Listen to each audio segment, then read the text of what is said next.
Es ist ein McRent. Gleich wie wir hatten, mit der gleichen Interieur-Ausstattung. Ja, die Sunlights, die wissen eben, was wir parken. Ist das echt auch ein T68? Wow, Auf jeden Fall ist er recht. Hast du gesehen? Ich glaube, es ist ein T68. Ist der Offroad gefahren? Ja, also man muss dazu sagen, unser hat auch schon schlimm ausgesehen, nicht ganz so schlimm. Aber wir haben es dann immer wieder geputzt.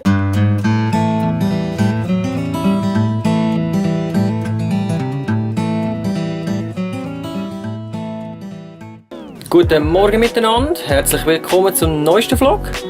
Wir sind schon ein bisschen weitergefahren, wir sind jetzt in Pieterburen und da hat es eine Robben-Aufpäppelstation. Also da tun sie gestrandete Robbenbabys oder verletzte Robbenbabys wieder pflegen und das werden wir jetzt anschauen.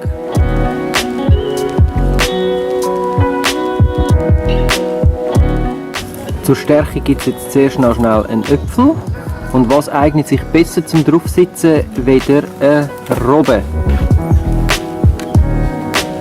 Im wahren Leben natürlich nicht.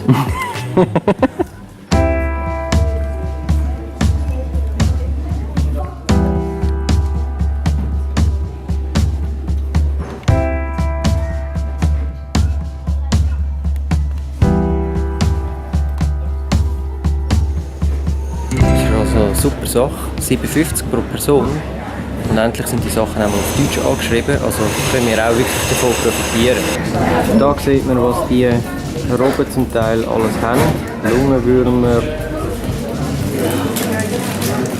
oder sonstige Parasiten. Schon ein bisschen grusig, wenn man denkt, was man da alles bekommen kann.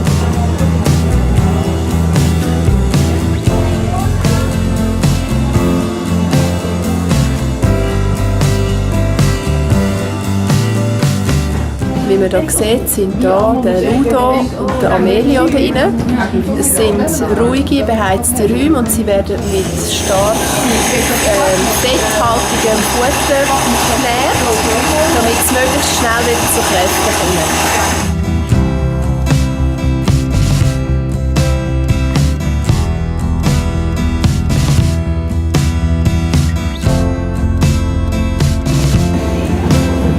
Du hast schon Zeit zum Schlafen, oder? Was machst du da? Ja, schau, da kannst du da den Robben zuschauen. Sie tanzen gerade ein bisschen. Oh, von oben sieht es lustig aus.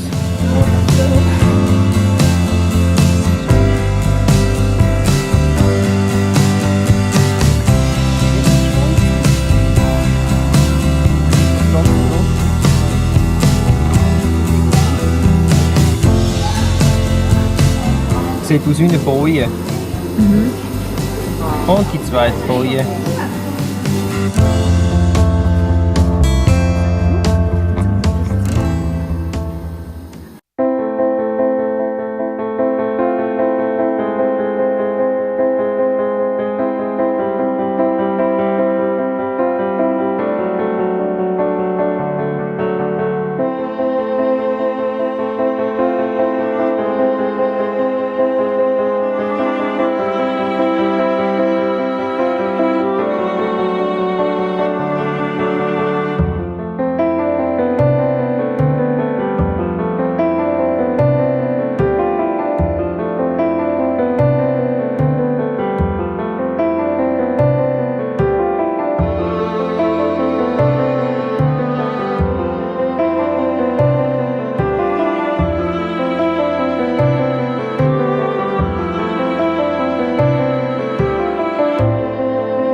Die zwei, die wir hier vorher gesehen haben, jetzt liegenderweise und von oben, von innen, die sehen wir jetzt hier von außen. Das ist Phase 3.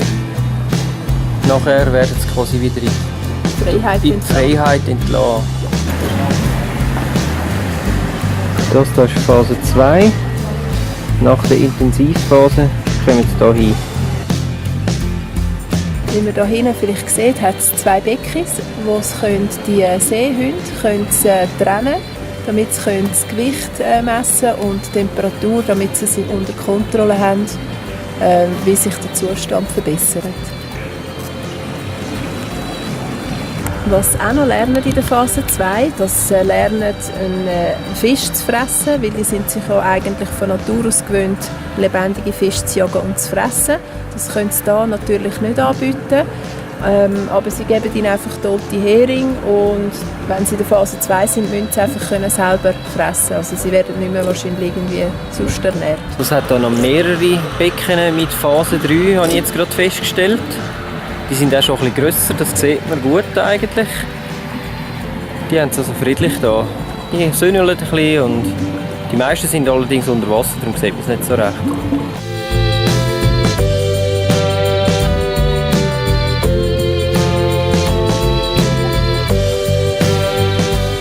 Und das hier ist die Aufpassermöwe. Die schaut jetzt zum Rechten.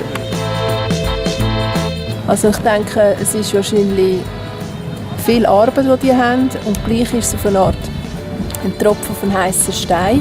Aber ich denke, wenn alle mitmachen und vielleicht weniger Plastik-Sachen brauchen, oder einfach Sachen brauchen, die halt wiederverwertbar sind, ja, man kann ja jeder selber mit sich irgendwo ein bisschen das mitsteuern, dass man einfach auch weniger Abfall produziert. Und wenn man schon so Plastiksachen braucht, dann rühren es bitte wirklich weg und in einen Abfalleimer, wo es nicht irgendwie weggewindet wird und schlussendlich gleich im Meer landet, braucht es einfach nicht.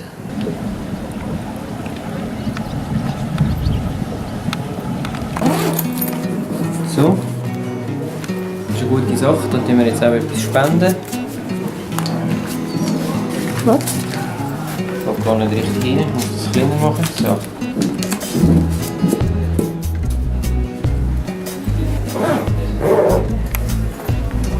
Ja, da hat noch ganz viel Platz, bis das Rohr voll ist.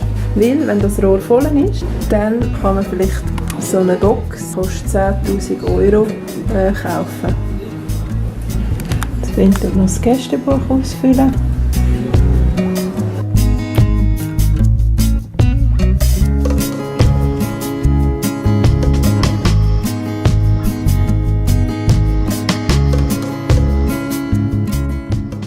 Jetzt hier nochmal auf der Intensivstation von diesen Robbenbabys und in einer halben Stunde gibt es Fütterung, die wir schauen wollen. Jetzt müsst ihr mal schauen, der Kleine da, der ist glaube ich schon ziemlich fit.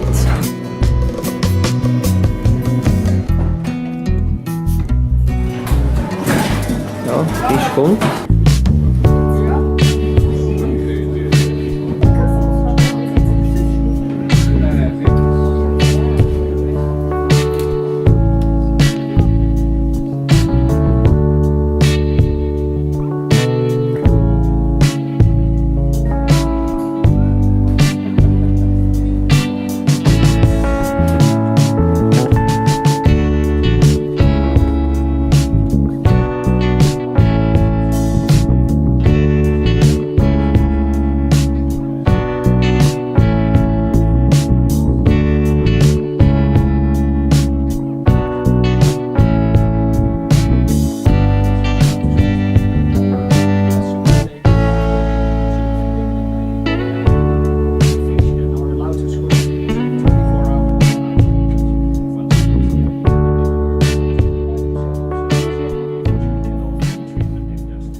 Schön gewesen? Ja, sehr schön gewesen.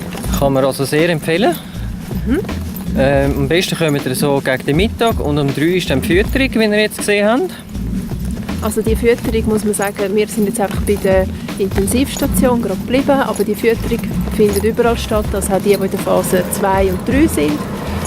Und es ist halt, ja, es ist halt Jö-Effekt und herzig. Aber ich muss auch sagen, Das ist eigentlich ein Dank an die das machen. Das ist auch nicht selbstverständlich. Ja. Und was wir auch noch gelernt haben, 95% von all diesen Babys, die hier landen, sind von der Mutter eigentlich verlassen worden, weil wir Menschen denen zu nahe gekommen sind und die Mütter Angst gehabt haben und dann halt ihr Junge zurückgelassen haben. Und anscheinend ist es sogar so, dass was habe ich jetzt sagen? Jetzt bin ich voll verwirrt gewesen, weil neben unserem Sunlight steht nochmal ein Sunlight. Schau mal das an. Was ich auch noch gelernt habe, ist, dass die Mütter, also wenn eine Angst hat und ein Gebiet verlässt, verlassen alle anderen auch das Gebiet. Aus Solidarität dann, oder wie? Also ja, das habe ich nicht. Ich habe nur verstanden, also es war auf Englisch und ich habe einfach verstanden, dass eben, wenn eine Angst hat und geht, dann gehen alle anderen aus dem Gebiet auch. Und das ist wahrscheinlich eine Art Schutzmechanismus. Ja, was auch noch ist, also die Kegelrobben, die ja mal ausgestorben sind, und jetzt hat es in dem Gebiet hat's wieder etwa 300 Stück und sie sind ja die auch da am wieder Population aufbringen. Ist es so, dass die Mutter, die wird im Dezember werden die geboren und die gehen dann ans Land. Und die Babys, die sind von Geburt an, haben die ein weißes Fell, ein dickes Fell. Und was auch noch ist, sie werden mit der Muttermilch gesäugt. Wenn sie geboren werden, sind sie etwa 10 Kilo. Innerhalb von 2 Wochen allein, nur mit dieser fetthaltigen Muttermilch, kommen die an Gewicht über von 40 Kilo. Und nach diesen 2 Wochen tut eigentlich die Mutter das Seerobbenbaby zurücklassen. Und es ist dann auf sich selber gestellt. Sollte dann aber genug sich ernährt haben, genug Fett angesogen haben oder angesetzt haben, damit es selber überleben kann. Darum ist ganz wichtig, dass man die Robbenbaby wirklich ruhen lässt, dass sie selber dann ins Meer zurück können, wenn sie sich bereit fühlen. Und einfach nicht hingehen und einfach in Ruhe lassen, damit es Kräfte sparen kann. Für nachher, wenn sie ins Meer geht, muss sie selber lernen fischen. Die haben das instinktiv drin. Und für das braucht es dann natürlich auch die Energie dazu. Irgendwann tut sich dann das Fell wechseln auf das braune Fell, das man sonst so sieht. Das Babyfell geht weg und dann kommt das Braune. Nach dem lässigen Ausflug von der Robbenstation sind wir jetzt auf dem direkten Weg auf den Campingplatz gegangen in Groningen. Wir sind hier auf einem Städtepark. Campingplatz ist sehr idyllisch und sehr nahe an der Stadt Groningen. Das Ziel wäre, dass wir jetzt 1-2 Nächte hier bleiben und vielleicht dann ein bisschen die Stadt Groningen erkunden. Vorher hat es gerade brutal runtergeregnet, also wirklich Wasserbech. Darum auch hier aussen mit Decke und so. Und wir hoffen jetzt, dass wir die nächsten 2 Tage ein bisschen weniger Regen haben, damit wir auch mit dem Velo in die Stadt flitzen können. Bis dahin sagen wir jetzt einmal Tschüss zusammen und bis zum nächsten Mal, wenn es wieder heisst «Svefa on Tour». Wenn euch das Video gefallen hat, dann lasst uns doch einen Daumen nach oben da. Und vergesst nicht, uns zu abonnieren auf YouTube, Facebook, Instagram und Twitter. Wir wünschen euch eine spannende Zeit.